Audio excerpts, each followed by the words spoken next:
Bismillahirrahmanirrahim. Assalamualaikum warahmatullahi wabarakatuh.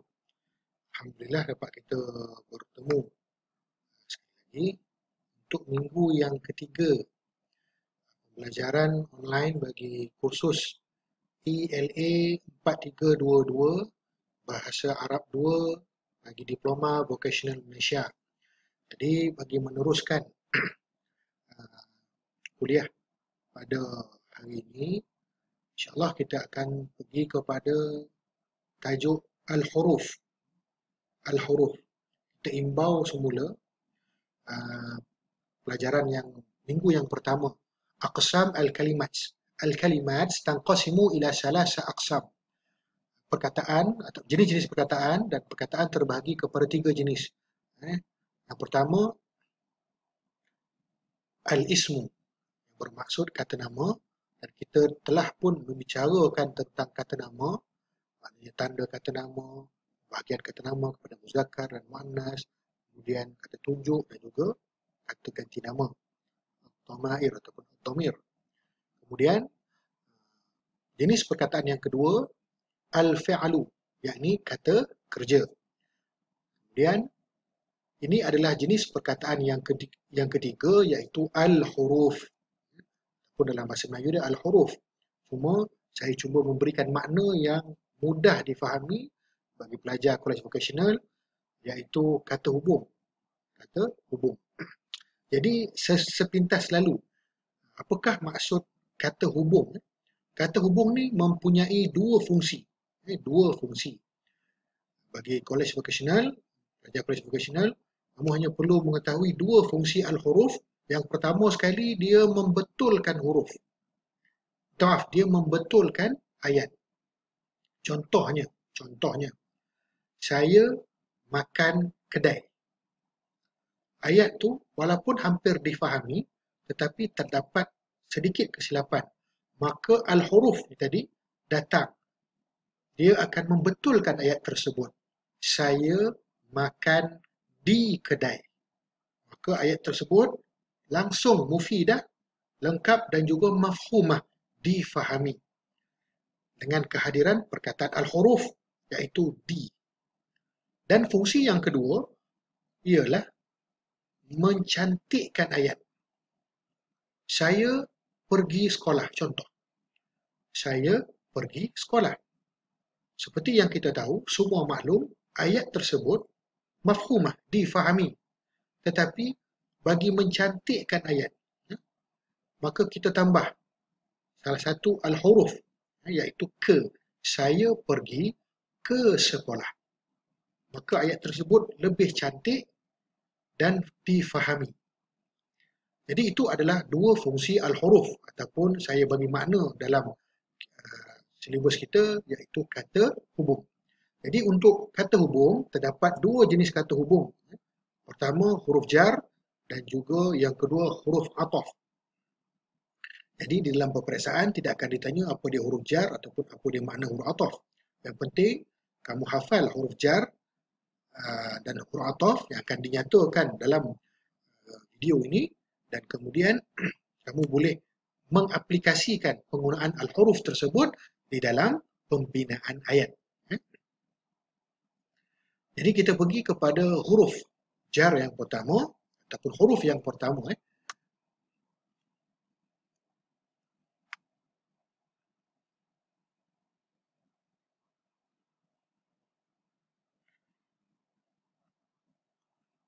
Huruf yang pertama, fi. Fi. Sama-sama sebut ya. Fi. Jadi, perkataan fi membawa tiga makna seperti yang dinyatakan pada slide. Kita menggunakan dia pada tiga makna. Yang pertama, di. Saya makan di kedai. Akal tu fid dukan. Di dalam. Daras tu fil fas. Saya belajar di dalam kelas. Dan juga pada.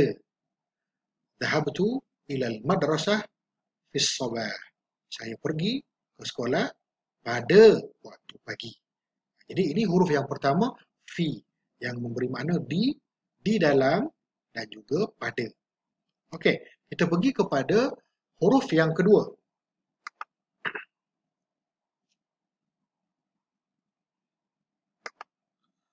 Huruf yang kedua iaitu min.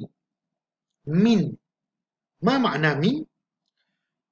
Terdapat dua makna min yang boleh kita gunakan di dalam ayat. Yang pertama, dari. Ana min Seremban. Saya dari Seremban. Dan juga daripada. Surat ini daripada ibu. Hadhir risalah min ummi. Daripada mak saya. Jadi penggunaan min ni terdapat dua makna yang kita boleh gunakan di dalam ayat. Okey, kita teruskan lagi dengan huruf yang ketiga. Huruf yang ketiga. Ala. Sama-sama sebut. Ala. Ala. Ma makna ala? Ala maksudnya di atas ataupun atas. Contohnya, jalastu alal kursi. Saya telah duduk di atas kursi. Ataupun saya telah duduk atas kursi. Maknanya walaupun pada makna tersebut kita dapat tengok ada perkataan di. Kita tidak menggunakan huruf jar, huruf yang pertama tadi fi. Walaupun fi membawa maksud di. Ya? Jadi kita gunakan ala terus untuk membawa maksud di atas. Ya? Itu huruf jar. Atau huruf yang seterusnya kita tengok. Ila. Ila. Sama-sama sebut. Ila. Ma makna ila? Ila membawa kepada dua maksud iaitu pertama ke. Saya pergi ke sekolah. Dhahabtu ilal madrasah. Dan kemudian kepada. Arsilur risalata ila ummi mathalan. Saya menghantar surat kepada mak saya. Jadi ila membawa dua makna ke dan kemudian kepada. Kemudian li. Li. Ma makna li? Untuk. Untuk. Ashtari nasi lemak li ummi. Nasi ummi je Ustaz. Alah, sebab saya sayang mak saya. Ashtari nasi ayam li abi. Saya beli nasi lemak untuk abah saya. Ini huruf jar. Huruf yang seterusnya kita pergi ka. Seperti. Ka. Seperti. Ma makna ka? Seperti. Yang merujuk kepada perumpamaan. Contohnya, kamu cantik seperti bulan. Anti jamilatun kal badri. Anti jamilatun kal badri. Ataupun kamu nak bagi tahu dia yang dia ni handsome macam singa. Macam singa pula. Handsome macam bulan. Anta wasimun kal badri. Kamu handsome seperti bulan. Okey, kita pergi seterusnya. B. B. Ma makna B? B maksud dia dengan. Cuma kamu kena pastikan dengan perkataan huruf yang seterusnya itu ma'a. Ma'a. Ma'a dan juga B membawa maksud yang hampir sama.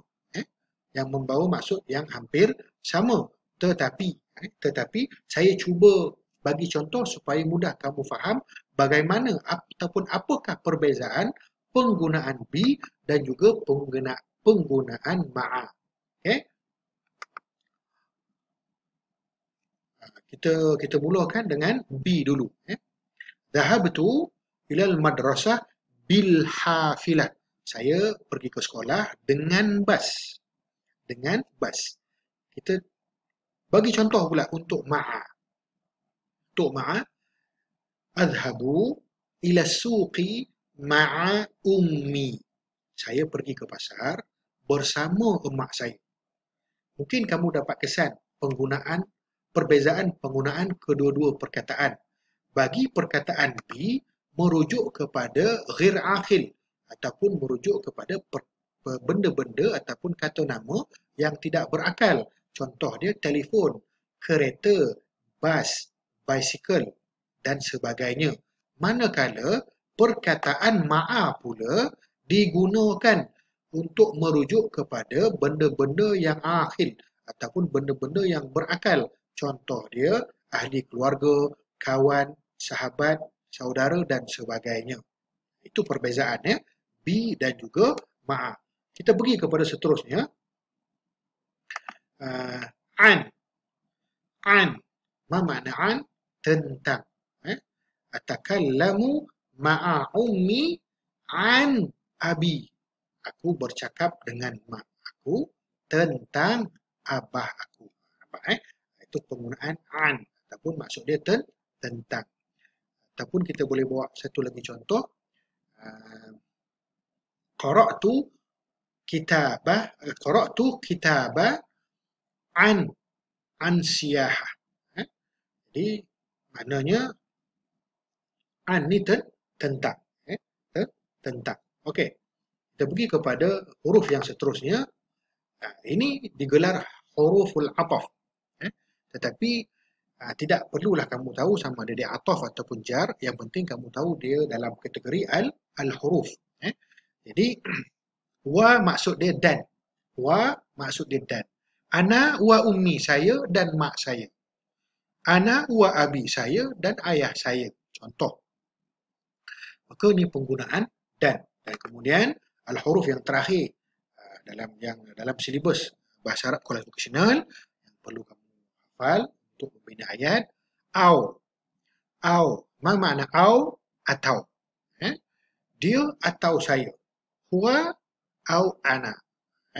So maknanya ini penggunaan au. Ataupun maksud dia atau. Jadi setelah kita menelusuri semua contoh-contoh al-huruf di dalam bahasa Arab kualifikasional, dapat kita simpulkan terdapat 11 al-huruf yang kita akan gunakan sebagai perkataan ataupun mufradat vocabulary yang akan kita gunakan litakwina jumlatan mufidatan untuk membina ayat yang lengkap. Jadi kita ulang pertama. Fi maksud di dalam, pada. Min daripada. Ala di atas. Ila kepada. Untuk li. Ka seperti. Bi dengan. Ma'a bersama. An tentang. Wa dan. Au atau. Jadi sampai di sini dulu pembelajaran kita. Jadi saya nak memberikan kamu kerja. Tapi kerja tersebut akan diletakkan di dalam video yang kedua. Yang kedua nanti insya-Allah bagi kuliah minggu ni. Insya-Allah. Jadi sampai di sini dahulu untuk tajuk al-huruf. Semoga dapat kamu menghafal kesemua al-huruf yang telah saya nyatakan dalam kuliah ini. InsyaAllah. Assalamualaikum warahmatullahi wabarakatuh.